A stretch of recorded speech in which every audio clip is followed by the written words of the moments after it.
अस्सलाम वालेकुम क्लास। आज आपके साथ लेक्चर नंबर 6 डिस्कस हो रहा है। इसमें हम एक्सरसाइज 12.4 की बात करेंगे।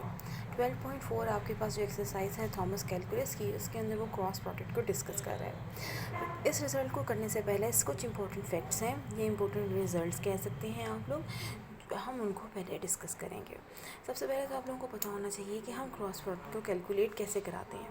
क्रॉस प्रोडक्ट को हम कुछ इस डिटर्मिनेंट की फॉर्म में कैलकुलेट करवाते हैं जब आपके पास वेक्टर कुछ इस तरह से हो और वेक्टर्स कुछ इस तरह से गिवन हो।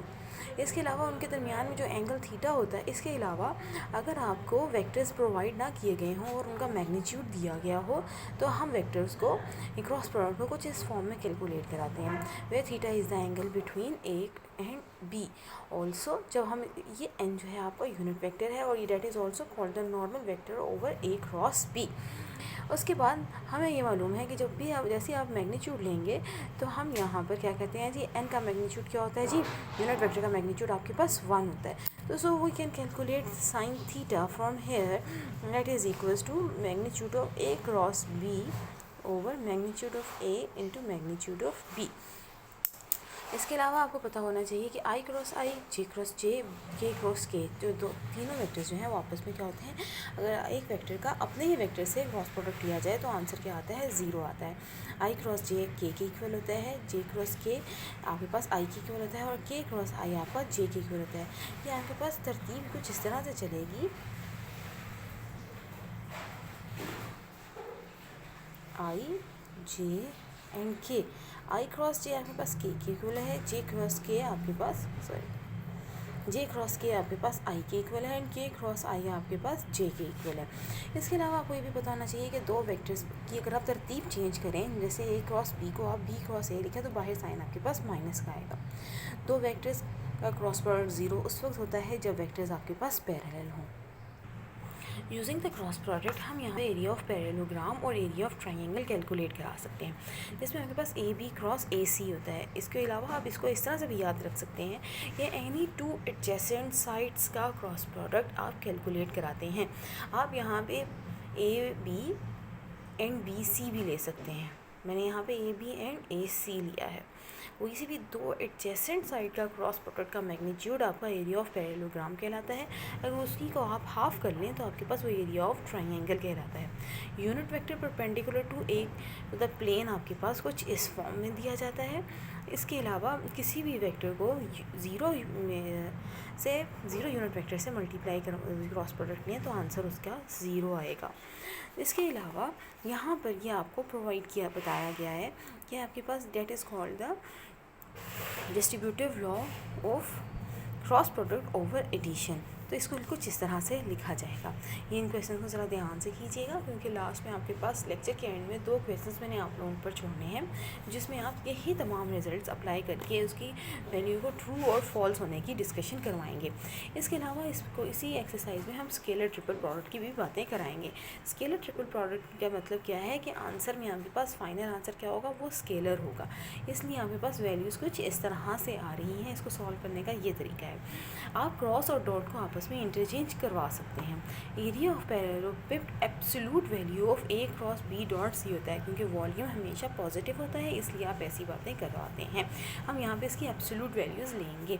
अच्छा, इसके अलावा याद रखिएगा कि कोई से अगर आपके पास ए क्रॉस बी डॉट सी में कोई से दो वेक्टर्स सेम हों तो आंसर आपके पास 0 आएगा। नहीं जी, अब हम एक्सरसाइज क्वेश्चन में 1 to 8 की बातें कराएंगे। इसमें अंदर वो कह रहा है find the length and direction of V cross U and U cross V. तो मैंने यहाँ पे क्वेश्चन नंबर 3 पिक किया है। मैंने यहाँ पर सबसे यू क्रॉस वी को कैलकुलेट करवाया। जब आप आई के वैल्यू को कैलकुलेट करवा रहे हैं तो आई का कॉलम और आई की रो को इग्नोर करके बाकी जो एलिमेंट्स बचेंगे उसे 2 क्रॉस 2 एलिमेंट मैट्रिक्स में लिखवाएंगे। उसके बाद माइनस फार्मूला का होता है जे, और फिर उसके बाद जे का कॉलम और रो को इग्नोर करके बाकी के एलिमेंट्स को लिखवाएंगे। सेम लाइंस पर आपके पास के आ जाएगा, के की कॉलम और रो को इग्नोर करके जो वैल्यूज़ बचेंगी वो आप इस तरह से लिखवाएंगे। जब आप इस 2 क्रॉस 2 के डिटर्मिनेंट को सॉल्व करते हैं तो हम कहते हैं आमने सामने वाली टर्म्स को मल्टीप्लाई करवाते हैं और दरमियान में साइन आपका माइनस आता है। लकीली इस क्वेश्चन में आंसर क्या हो गया था, 0। तो वी क्रॉस यू क्या होता है, अभी हमने पढ़ा कि वी क्रॉस यू क्या होगा, माइनस यू क्रॉस वी। तो इसका आंसर क्या हो गया आपके पास, 0। डायरेक्शन कैलकुलेट करने के लिए हमने लास्ट लेक्चर में बातें करवाई हुई हैं, आप आप लोगों को पता है कि हम डायरेक्शन कैसे कैलकुलेट कराते हैं। तो फिलहाल यहाँ पे मेरे पास आंसर क्या था, 0 था, इसलिए we have no direction of u cross v and v cross u, और इसकी जो लेंथ है वो क्या है, 0। और लेंथ का मतलब क्या है, हम मैग्नीट्यूड कैलकुलेट करा रहे हैं। उसके बाद क्वेश्चन नंबर 9 to 14 में सिंपल आपने दो वेक्टर्स के दरमियान में क्रॉस प्रोडक्ट को कैलकुलेट कराना है। क्वेश्चन नंबर 15 to 18 में उसने आपको 3 पॉइंट्स प्रोवाइड किए हैं और उसने कहा है कि एरिया ऑफ ट्राइंगल और vector perpendicular to the plane calculate करा दें।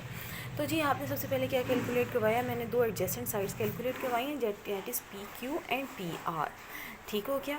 उसके बाद मैंने एरिया ऑफ ट्राइंगल का फॉर्मूला लिखा, इन दोनों वेक्टर्स के दरमियान में क्रॉस प्रोडक्ट को जनरेट किया, इनका क्या कैलकुलेट करवा लिया जी, मैंने यहाँ पर इनका मैग्नीट्यूड लिया, that is 8 square is 64, 4 square is 16 and 4 square is again 16, और इसको आपने सॉल्व करवा लिया। देन एरिया ऑफ ट्राइंगल में आपने वैल्यूज़ को पुट करवा दिया। उसके बाद इसका बी पार्ट में हमने यहाँ पर जो unit vector perpendicular to the plane calculate कराना है, तो उसका फॉर्मूला हम पहले डिस्कस कर चुके हैं, उसमें आपने वैल्यूज़ को पुट करवा दिया। क्वेश्चन नंबर 19 to 22 में वो आपसे कह रहा है कि वेरीफाई करवाएं u cross v dot w, v cross, ये इसने एक रिज़ल्ट दिया है, आपने ये कैलकुलेट करवाना है, और ऑल्सो द वॉल्यूम ऑफ पैरेललोपिड। तो क्या किया जी, मैंने यहाँ पे पहले इस एलिमेंट को सॉल्व करवाया, फिर नेक्स्ट को सॉल्व करवाया, और याद रखिएगा इन तीनों के आंसर जो हैं वो आपके पास सेम आएंगे, और लास्ट वैल्यू मैंने आपके लिए छोड़ी है वो आप लोग कैलकुलेट करवा लेंगे। और वॉल्यूम ऑफ पैरेललोपिड आपके पास होता है, वॉल्यूम ऑफ पैरेललोपिड आपके पास होता है जी कुछ इस तरह से, absolute value of the scalar triple product, तो U4 की एब्सोल्यूट वैल्यू आपके पास 4 ही रहेगी। उसके बाद नेक्स्ट क्वेश्चन आपके पास 23 आ रहा है, 24 सेम लाइंस पे आप लोग चलाएंगे जी।